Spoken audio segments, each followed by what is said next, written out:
আসসালামু আলাইকুম রহমতুল্লাহ। বন্ধুরা সবাই কেমন আছেন? আশা করি সবাই ভালো আছেন। বন্ধুরা আজকে আমরা জানব তারাবিহ নামাজের দোয়া, অর্থাৎ অনেকে আমরা 4 রাকাত আদায় করে এই দোয়াগুলো আমরা বারবার পাঠ করি। তো আলহামদুলিল্লাহ আমরা আজকে সেই 4 রাকাত নামাজের পরে যে দোয়াগুলো পাঠ করি সেই দোয়াটা আমরা এখন জানব। সুবহানাদিল মুলকি ওয়াল মালাকুতি সুবহানাদিল ইজ্জতি ওয়াল আজমতি ওয়াল হাইবাতি ওয়াল কুদরতি ওয়াল কিবরিয়াই ওয়াল জাবারুত। সুবহানাল মালিকিল হাইয়িল্লাযী লা ইয়ানামু ওয়া লা ইয়ামুতু আবাদান আবাদান সুবহুন কুদ্দুসুন রব্বুনা ওয়া রব্বুল মালাইকাতি ওয়ার রূহ। বন্ধুরা আপনারা এখানে দেখতে পাচ্ছেন যে বাংলা উচ্চারণ সহ দেওয়া আছে। তো আপনারা একটা কথা খেয়াল করবেন, যতই আপনি শিক্ষিত হন না কেন, এডুকেটেড পারসন হন না কেন, বাংলায় পড়তে গেলে কিন্তু আপনার আরবির যে মদ এবং মাখরাজগুলো সঠিকভাবে উচ্চারণ হয় না। সেক্ষেত্রে অবশ্যই আমরা একজন হুজুরের কাছ থেকে, একজন আলেমের কাছ থেকে আমরা আরবি নিয়তটা শিখে নিব, তাহলে আশা করা যায় ইনশাল্লাহ আমাদের উচ্চারণ শুদ্ধ হবে। বাংলায় আর কতদিন পড়বেন? দয়া করে আপনাদের প্রতি অনুরোধ রইল, যারা এখন মুখস্থ করতে পারেননি বা যারা জানেননি তারা হয়তো বাংলায় এখন তাৎক্ষণিকভাবে পড়তে পারবেন, কিন্তু সারা জীবন যদি আপনি বাংলায় পড়তে যান সেক্ষেত্রে কিন্তু আপনি যে হক সেটা কিন্তু আদায় হবে না এবং সহি শুদ্ধ হবে না। তাই সহি শুদ্ধ আমল করার জন্য অবশ্যই আপনাকে আরবি অক্ষরের যে 29টি অক্ষরের যে 17টি মাখরাজ রয়েছে এবং কোথায় টান দিতে হবে, কোথায় গুণনা করতে হবে, এরকমের বিভিন্ন নিয়মকানুন কিন্তু রয়েছে।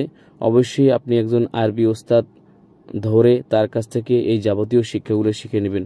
দেখেন, আপনি যদি বলেন আমি কাজকর্মে ব্যস্ত ছিলাম বা বিভিন্ন আমি শিখতে পারিনি, তো সেক্ষেত্রে কিন্তু এইটা কিন্তু আপনার কাছে, এই কথাগুলো কিন্তু আল্লাহ তাআলার কাছে গ্রহণযোগ্য হবে না।